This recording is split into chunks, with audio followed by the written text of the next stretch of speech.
आज की मूवी में ऐसे एक शारीरिक रूप से अक्षम व्यक्ति की कहानी जानेंगे जिसने एक एक्सीडेंट में अपना पूरा परिवार खो दिया, लेकिन वह खुद बच गया पर अपंग हो गया और व्हील चेयर पर ही अपनी जिंदगी बिताने लगा। लेकिन इसी अपंग स्थिति में उसने एक जबरदस्त मास्टर प्लान बनाया और अपने घर से बैठे बैठे एक बैंक में डकैती की और एक ही रात में करोड़पति बन गया। मूवी इतनी जबरदस्त है कि इसे देखने के बाद आप हैरान होकर सोचेंगे एक अपंग आदमी कैसे इतनी बड़ी प्लानिंग करके इस बैंक डकैती को सफल बना सका। इसीलिए रिक्वेस्ट करूंगा वीडियो को स्किप किए बिना पूरा देखें। आज की movie at the end of the tunnel. Movie की शुरुआत में हम ज्वाकीन नाम के एक व्यक्ति को देखते हैं जो एक कंप्यूटर इंजीनियर है। ज्वाकीन एक विशाल पुराना घर में अकेला रहता है। इस घर के हर कोने में उसकी फैमिली की यादें बसी हुई हैं। ज्वाकीन की पत्नी और बेटी एक कार एक्सीडेंट में मारी गई थी और उसी एक्सीडेंट में उसकी कमर के नीचे का हिस्सा पैरालाइज हो चुका है और अब व्हील चेयर ही उसका एकमात्र सहारा है। ज्वाकीन के पास एक कुत्ता है जिसका नाम कासी है। कासी काफी समय से बीमार है। ज्वाकीन डॉक्टर से बात करके जानता है कि कासी अब ठीक नहीं हो सकता और अगर कोई इलाज भी हो तो वह बहुत महंगा पड़ेगा। ज्वाकीन समझ जाता है कि कासी का इलाज कराना उसकी क्षमता से बाहर है, लेकिन वह अपने प्यारे कुत्ते को इस तकलीफ में और नहीं देख सकता। ज्वाकीन इंटरनेट पर सर्च करके एक तरह का जहर मंगवाता है। वह जहर कासी के बिस्किट में मिलाकर रख देता है ताकि जब उसे सही वक्त लगे वह कासी को ये बिस्किट खिला सके। इसे कासी को बिना दर्द के मौत मिल जाएगी। ज्वाकीन अपना ज्यादातर वक्त घर के बेसमेंट में बिताता है। एक दिन वह देखता है कि उसके पड़ोस के घर के बेसमेंट से कुछ अस्पष्ट आवाजें आ रही हैं। वह दीवार के पास कान लगाकर उस पार हो रही बातचीत सुनने की कोशिश करता है। हालांकि बातें ज्यादा साफ नहीं थीं, लेकिन उसे यह सुनाई देता है कि कोई उस पर नजर रख रहा है। वे लोग यह भी जानते हैं कि ज्वाकीन पैरालाइज्ड है और ज्यादा हिलडुल नहीं सकता। उसी दिन रात को जब वे लोग वहां से चले जाते हैं तो ज्वाकीन एक स्टेथोस्कोप को दीवार से लगाकर उसे अपने कंप्यूटर से कनेक्ट कर देता है ताकि दीवार के दूसरी तरफ होने वाली बातें कंप्यूटर में रिकॉर्ड हो सकें। अगले दिन ज्वाकीन पड़ोसी के बेसमेंट में होने वाली बातचीत सुनने की कोशिश करता है, लेकिन आवाजें इतनी अस्पष्ट थीं कि वह कुछ भी समझ नहीं पाता। लेकिन इस बार वह दीवार में एक छोटा सा छेद कर उसमें एक मिनी कैमरा फिट कर देता है। इससे अब वह सिर्फ उनकी बातें सुन ही नहीं पाएगा बल्कि यह भी देख सकेगा कि वहां कौन कौन मौजूद है। इधर हम देखते हैं कि बार्था नाम की एक महिला ज्वाकीन के घर के दूसरी मंजिल पर एक कमरा किराए पर लेने आई है। बार्था की एक बेटी है जिसका नाम बेटी है। बेटी हमेशा चुपचाप रहती है, अलग अलग जगहों पर छुपती रहती है। वह गूंगी नहीं है, लेकिन 2 साल पहले अचानक उसने खुद से बात करना बंद कर दिया। उसने ऐसा क्यों किया? इसके पीछे एक बहुत बड़ा कारण है जो हमें मूवी के अंदर जाकर पता चलेगा। बार्था हमेशा ज्वाकीन से खुलकर बात करने की कोशिश करती थी। घर में बहुत तेज आवाज में गाने बजाती थी। धीरे धीरे ज्वाकीन भी उसके साथ घुलने मिलने लगता है। इसके बाद हम देखते हैं कि ज्वाकीन फिर से बेसमेंट में जाकर यह देखने की कोशिश करता है कि पड़ोस के बेसमेंट में लोग क्या कर रहे हैं। वह देखता है कि वे लोग एक टनल खोद रहे हैं। वे असल में एक बैंक डकैती की योजना बना रहे हैं और इस काम को करने के लिए उन्होंने क्रिसमस की रात को चुना है। इस ग्रुप का लीडर गैलो नाम का एक व्यक्ति है। कुछ देर बाद ज्वाकीन कुछ ऐसा देखता है जिससे वह चौंक जाता है। वह देखता है कि बर्था भी इस गिरोह के साथ जुड़ी हुई है। उसे ज्वाकीन के घर भेजा गया था ताकि वह ज्वाकीन पर नजर रख सके। असल में बार्था गैलो की गर्लफ्रेंड थी। जब बार्था वहां पहुंचती है तो गैलो उसे गाली देता है और एक चाबी पकड़ाकर भेज देता है। अगले दिन जब बार्था बाजार जाती है तो ज्वाकीन बेटी से दोस्ती करने की कोशिश करता है, लेकिन बेटी एक शब्द भी नहीं बोलती।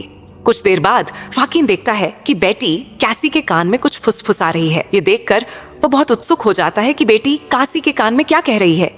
इसीलिए वह कासी के गले में एक माइक्रो रिकॉर्डर लटका देता है।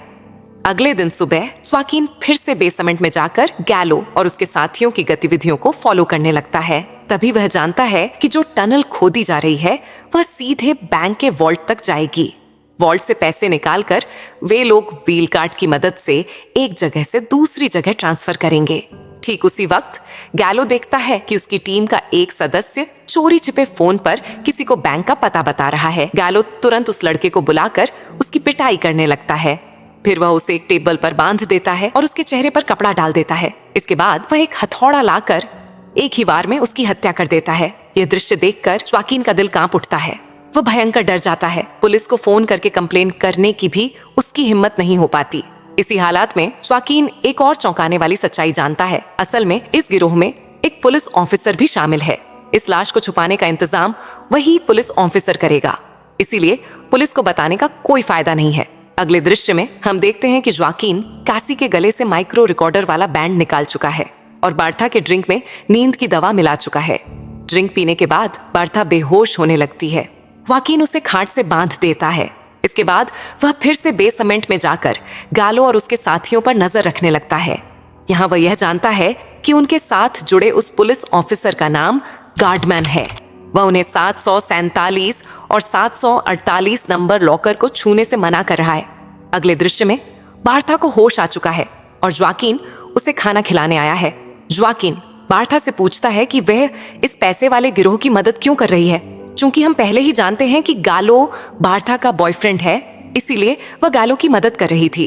लेकिन बार्था को विश्वास था कि गालो कभी कोई बड़ा अपराध नहीं करेगा, क्योंकि गालो ने उससे वादा किया था यही उसकी आखिरी चोरी होगी। इसके बाद वह एक आम आदमी की तरह जिंदगी जिएगा। बार्था की बात सुनकर जोआकिन अपना लैपटॉप निकालता है और उसे वह वीडियो दिखाता है जिसमें गालो ने अपनी ही टीम के एक सदस्य को बेरहमी से मार दिया था। बार्था की आंखों से आंसू बहने लगते हैं। उसे यकीन ही नहीं हो रहा था कि गालो इतना निर्दयी हो सकता है। इसके बाद जोआकिन बेटी के पास जाता है। वह बेटी को रहने के लिए अपनी बेटी का रूम दे देता है। फिर वह बेसमेंट में जाकर एक योजना बनाने लगता है कि कैसे वह व्हील कार्ट से कुछ पैसे चुरा सकता है। चूंकि टनल का रास्ता उसके बेसमेंट के ठीक नीचे बन रहा था, इसलिए वह फ्लोर में एक बड़ा छेद करके व्हील कार्ट से आसानी से कुछ पैसे निकाल सकता था। योजना के अनुसार वह पहले से ही मैपिंग करके रखता है। जोआकिन अपनी योजना बार्था के साथ भी साझा करता है, लेकिन बार्था उसे कहती है कि उसकी यह योजना सफल नहीं होगी, बल्कि वह गालो के हाथों पकड़ा जाएगा और अपनी जान गंवा देगा। लेकिन जोआकिन बार्था की बात पर ज्यादा ध्यान नहीं देता। अगले दिन जोआकिन फिर से बेसमेंट में जाकर गालो और उसके साथियों की बातचीत सुनने की कोशिश करता है। यहाँ पता चलता है कि गालो के लोग इतने दिनों से गलत दिशा में टनल खोद रहे थे। इस गलती की वजह से उनके काम का समय बढ़ गया है। साथ ही एक दिन की योजना भी पीछे चली गई है। योजना में हुए इस बदलाव से जोआकिन को कोई फर्क नहीं पड़ा, बल्कि उसकी चिंता तब शुरू होती है जब वह देखता है गालो अब एक ऐसा व्हील कार्ट इस्तेमाल करने जा रहा है जिसमें ढक्कन लगा हुआ है। पहले वाले व्हील कार्ट में ढक्कन नहीं था, इसीलिए जोआकिन आसानी से उसमें से पैसे निकाल सकता था। लेकिन अब नए व्हील कार्ट से पैसे निकालना नामुमकिन था। जोआकिन अपनी योजना में कुछ बदलाव करता है। वह अपनी खोदी हुई गड्ढे में घुस जाता है और ऊपर से गड्ढे का मुंह ढक देता है ताकि बेसमेंट की रोशनी गड्ढे के अंदर न आए। फिर वह टनल के अंदर जो पाइपलाइन है उसका माप लेता है। तभी वह देखता है गालो अपना एक साथी लेकर गड्ढे के अंदर आ रहा है। इसीलिए जोआकिन बहुत सावधानी से छिप जाता है, जिससे गालो को यह समझ ही नहीं आता कि वहां कोई है। गालो के जाने के बाद जोआकिन अपने कमरे में वापस आता है। कमरे में आकर वह देखता है घर में कैसी अकेली है, लेकिन बेटी कहीं नजर नहीं आ रही है। वह संदेह करता है शायद बेटी पास के घर के बेसमेंट में चली गई है। यकीन करने के लिए जोआकिन अपने बेसमेंट में जाता है और कंप्यूटर स्क्रीन पर देखता है बेटी डाकू गिरोह के अड्डे में जाकर सामान उलट पलट कर रही है। ठीक तभी गालो अपने साथियों के साथ वहां आता है तो बेटी एक कोने में चुपचाप छिप जाती है। छिपने से पहले बेटी एक आदमी की घड़ी लेकर अपनी जेब में छिपा लेती है। जब वह आदमी घड़ी ढूंढ रहा था तब वहां पुलिस ऑफिसर गार्डमैन आ जाता है। गार्डमैन गालो को एक लिस्ट देता है जिसमें उल्लेखित है कि इस लिस्ट के वॉल्ट में से किसी को भी छूने की अनुमति नहीं है, क्योंकि इन लॉकरों को छूते ही इमरजेंसी अलार्म बज जाएगा और फिर सब पकड़े जाएंगे। गार्डमैन यह भी कहता है कि 155 नंबर के लॉकर से कुछ अहम दस्तावेज उसे लाकर देने होंगे। बातचीत खत्म होने के बाद सब लोग चले जाते हैं और बेटी भी वापस आती है। जोआकिन उसे गड्ढे से बाहर आने में मदद करता है और बेटी से वह घड़ी ले लेता है जो उसने डाकू गिरोह के बेसमेंट से लाई थी। कुछ देर बाद बार्था के फोन पर गालो का कॉल आता है। अगर बार्था कॉल रिसीव नहीं करती तो गालो को शक हो सकता है, जो जोआकिन के लिए खतरनाक होगा।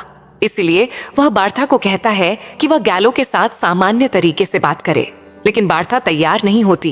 बार्था को तैयार करने के लिए जोआकिन उसे एक रिकॉर्ड सुनाता है। इस रिकॉर्ड में बेटी का बयान था। बेटी ने कैसी से कहा था कि उसके साथ क्या हुआ था। गालो बहुत पहले से ही बेटी को गलत तरीके से छूता था। सिर्फ इतना ही नहीं, जब भी बार्था आसपास नहीं होती, गालो तब बेटी के साथ अश्लील व्यवहार करने की कोशिश करता था। इसी वजह से बेटी मानसिक आघात का शिकार हो जाती है और बोलना बंद कर देती है। साथ ही विभिन्न जगहों पर छिपने की आदत बेटी की तब से बन जाती है। वह गालो के हाथ से अपनी जान बचाने के लिए छिपकर रहती थी। सब कुछ जानने के बाद बार्था के अंदर गालो के प्रति भारी घृणा पैदा हो जाती है। वह वाकिन की मदद करने के लिए तैयार हो जाती है और गैलो के साथ सामान्य तरीके से बात करती है ताकि गैलो को शक न हो। फिर आता है वह दिन जिसका सब लोग इंतजार कर रहे थे। वह दिन जब बैंक डकैती की जाएगी। वाकिन निर्धारित समय से पहले टनल में घुस जाता है और डाकू गिरोह द्वारा लगाए गए बम को पाइपलाइन से जोड़ देता है। फिर वह टनल के रास्ते घूमते हुए बैंक के अंदर घुस जाता है और 748 नंबर के लॉकर से कुछ पैसे ले लेता है। लेकिन यहाँ जोआकिन एक गलती कर बैठता है। वह उस लॉकर को सही से फिर से लॉक नहीं करता। दूसरी ओर गैलो अपनी टीम के साथ बैंक जाने की तैयारी कर रहा होता है। वह योजना के मुताबिक बम फोड़ देता है, जिसके परिणाम स्वरूप पानी की पाइपलाइन फट जाती है और टनल में पानी भरने लगता है। क्योंकि इससे पहले जोआकिन ने बम को पानी की पाइपलाइन में सेट कर दिया था। वे सोचते हैं कि उनकी लगाई गई बम की वजह से गड्ढा बना है, लेकिन असल में गड्ढा वाकिन ने पहले ही बना दिया था। वे बैंक में घुसकर लॉकर खोलते हैं और पैसे निकालने लगते हैं। काम खत्म करने के बाद जब तक वे वापस आ रहे होते हैं तब तक टनल लगभग पानी से भर चुका होता है। गैलो, उसका भाई और उनका पार्टनर पहले ही पैसे का बैग लेकर टनल से बाहर निकल जाते हैं, लेकिन वे दूसरे सदस्य की एक भी मदद नहीं करते बल्कि पैसे लेकर भाग जाते हैं। टनल में पानी का स्तर बढ़ने के कारण डाकू गिरोह के 2 सदस्य उल्टे रास्ते से बैंक में वापस लौट जाते हैं। चूंकि उनके पास कोई और विकल्प नहीं था और पानी में सब कुछ डूब रहा था, तो वे उन लॉकरों को खोलना शुरू कर देते हैं जिनमें सिक्योरिटी अलार्म लगा हुआ था। जैसे ही वे लॉकर को छूते हैं, अलार्म बज उठता है, जिससे पुलिस को डकैती के बारे में जल्दी से जानकारी मिल जाती है। इतने सारे घटनाक्रम के बीच एक डाकू टनल के अंदर फंस जाता है। वह किसी भी दिशा में नहीं जा पा रहा था और चिल्लाने लगता है। जोआकिन उस डाकू की आवाज सुनकर उसकी मदद करना चाहता है, लेकिन उसकी यह अच्छी मानसिकता उसे खतरे में डालने वाली थी। वह डाकू वाकिन की मदद लेने के लिए राजी नहीं होता, बल्कि वह जोआकिन को चिल्लाकर गालियां देने लगता है। इसीलिए जोआकिन उसे मदद न देकर लौट आता है। कमरे में आकर जोआकिन दवा देकर बार्था को बेहोश कर देता है और पुलिस स्टेशन चला जाता है। वह पुलिस को बताता है कि अचानक उसके घर के बेसमेंट में काफी पानी भर गया है। जोआकिन के साथ गार्डमैन सब कुछ चेक करने के लिए आता है, लेकिन बेसमेंट में ज्यादा पानी होने के कारण वह ज्यादा कुछ नहीं समझ पाता। जोआकिन पुलिस के सामने बार्था और बेटी को अपनी पत्नी और बच्चे के रूप में पेश करता है। सर्चिंग के बाद जब पुलिस जा रही थी, तब गार्डमैन जोआकिन का फोन नंबर मांगता है, तो वह अपना नंबर न देकर बार्था का नंबर दे देता है। गार्डमैन के जाने के कुछ समय बाद गैलो पुलिस ऑफिसर का भेष बदलकर वाकिन के घर आता है। गैलो के मन में पहले ही शक हो चुका था। वाकिन गैलो को देख समझ जाता है कि कहीं ना कहीं कुछ गड़बड़ हुई है, इसीलिए वह गैलो को बिना शक के मौके दिए चुपचाप घर के अंदर घुसने देता है और चुपचाप गार्डमैन को संदेश भेजता है कि वह उसके घर आ जाए।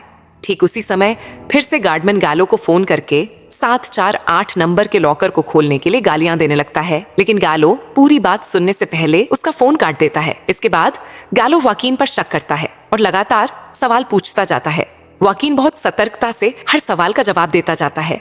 वह और कहता है कि फिलहाल उसके घर में वह अकेला है, लेकिन अचानक वहां बेटी आ जाती है तो वाकिन मुश्किल में पड़ जाता है। गैलो तुरंत समझ जाता है कि अब तक वाकिन झूठ बोल रहा था। फिर वह पिस्तौल निकालकर उस कमरे में जाता है जहां बार्था पड़ी हुई थी। बार्था अभी भी बेहोश पड़ी थी।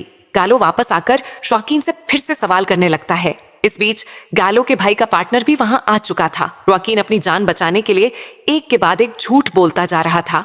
इस पर गैलो गुस्से से उबल पड़ता है और जोआकिन के व्हील चेयर को लात मार देता है। जोआकिन जमीन पर गिर पड़ता है और गैलो के भाई का पार्टनर उसे मारने लगता है। तभी बार्था के मोबाइल पर गार्डमैन फोन करता है और बताता है कि वह घर के दरवाजे पर खड़ा है। फोन रिसीव करने के बाद भी कोई आवाज नहीं करता, इसीलिए गार्डमैन ये समझ नहीं पाता कि किसने फोन उठाया। फोन कटने के बाद गैलो दरवाजा खोलता है, गार्डमैन के कॉलर को पकड़ता है और उसे जोर से घर के अंदर घसीट ले आता है। गैलो उससे सवाल करता है कि उसे बार्था का फोन नंबर कहां से मिला। स्वाभाविक रूप से गार्डमैन जोआकिन का नाम ले देता है। इससे जोआकिन और भी ज्यादा मुसीबत में पड़ जाता है। जब गैलो जोआकिन पर दबाव डालता है तो वह सारा दोष गैलो के पार्टनर पर डाल देता है। इसके अलावा जोआकिन आज तक जो कुछ भी गैलो और उसकी टीम से कैमरा और रिकॉर्डिंग के माध्यम से सुना था, वह सब कुछ बता देता है। अपनी बात सच साबित करने और गैलो के पार्टनर को फंसाने के लिए जोआकिन गैलो को उसके पार्टनर की घड़ी दिखाता है। ये वही घड़ी है जिसे बेटी चुरा कर लाई थी और जोआक्विन ने उसे अपनी पास रख लिया था। जोआक्विन और कहता है कि बार्था को कमरे के अंदर गैलो के पार्टनर ने ही बेहोश किया था। जोआकिन की बातों से गैलो का पार्टनर डर जाता है। उसे एहसास होता है कि उसके सामने बड़ी मुसीबत आ रही है, इसलिए वह कोई जोखिम न लेते हुए गैलो और उसके भाई पर गोली चला देता है। प्रति संघर्ष में गैलो और उसका भाई भी गोलियां चलाने लगते हैं। कुछ समय की गोलीबारी के बाद गालो का भाई और वह पार्टनर घटनास्थल पर ही मारे जाते हैं। भाई को खोकर गालो शोक में टूट पड़ता है। वह अपने भाई के मृत शरीर को अपनी गोदी में लेकर रो रहा था। तभी बार्था वहां पहुंचती है। वह पास में पड़े गैलो के पार्टनर की पिस्तौल उठाती है और गैलो के माथे पर गोली चला देती है। गैलो तुरंत मर जाता है। बार्था गैलो से अपनी बेटी पर हुए अन्याय का प्रतिशोध लेती है। जब सब कुछ अंतिम चरण में होता है तो गार्डमैन यह निर्णय लेता है कि वह वाकिन की मदद करेगा। इसके अलावा वाकिन को फंसाकर उसे कोई फायदा नहीं होने वाला है। गार्डमैन गालो, उसके भाई और उस पार्टनर के शवों को छिपाने का फैसला करता है। तीनों शवों को वह अपनी कार के डिक्की में रख लेता है, लेकिन इस मदद के बदले गार्डमैन वाकिन से वो पैसे चाहता है जो उसने बैंक से चुराए थे। लेकिन वाकिन तो कभी भी ये पैसे नहीं देगा। इसके उलट गार्डमैन खुद ही इस चोरी के जाल में फंस चुका है, क्योंकि गार्डमैन इस लूट में शामिल होने का पूरा प्रमाण वाकिन के पास है। अगर यह पुलिस के हाथ लग जाता तो गार्डमैन का बचा हुआ समय जेल में ही कटता। इसीलिए गार्डमैन ज्यादा बात नहीं बढ़ाता। जाते समय वह एक जार से बिस्किट निकालकर खाने लगता है। ये वही बिस्किट थे जिन्हें वाकिन ने कभी अपने कुत्ते कैसी को खिलाने के लिए जहर मिलाकर रखा था। अंतिम चरण में देखा जाता है गार्डमैन कार चलाते वक्त जहर के प्रभाव से मर जाता है। उसकी कार का नियंत्रण खो जाता है और एक एक्सीडेंट हो जाता है। दूसरी ओर वाकिन बार्था और बेटी को अपनी परिवार के रूप में अपनाने का फैसला करता है। बाकी का जीवन वह उनके साथ ही बिताने का निर्णय लेता है और यहीं पर फिल्म समाप्त होती है। ये कहानी हमें सिखाती है कि अपराध का रास्ता कभी भी सही नहीं होता, क्योंकि अंततः ये सभी को मुसीबत में डालता है। ईमानदारी और परिवार के साथ जीवन जीना ही सबसे बड़ी सफलता है और प्रतिशोध कभी शांति नहीं ला सकता, बल्कि यह और भी विभाजन और दुख पैदा करता है। ऐसी एक और डकैती की घटना है जहां उसका उस्ताद उसे पाल पोस कर एक सफल डाकू बना देता है और वह डाकू एक गैंग बनाता है। इसके बाद अचानक दक्षिण कोरिया में ये कुख्यात डाकू गिरोह सिर उठाता है। वे बेकाबू होकर पूरे शहर में तांडव मचाते हुए एक के बाद एक बैंक डकैती शुरू कर देते हैं। डाकुओं के आतंक से पूरे शहर में भय बढ़ता जा रहा है। ऐसी स्थिति में डाकुओं को पकड़ने की जिम्मेदारी खुफिया विभाग की स्पेशल फोर्स को दी जाती है। इसके बाद डाकू और खुफिया फोर्स के बीच चोर पुलिस खेल शुरू होता है। अंत में स्पेशल फोर्स डाकुओं को पकड़ पाएगी या डाकू और भी बेकाबू हो जाएंगे। ये जानने के लिए पूरी मूवी देखने के लिए यहाँ क्लिक करें।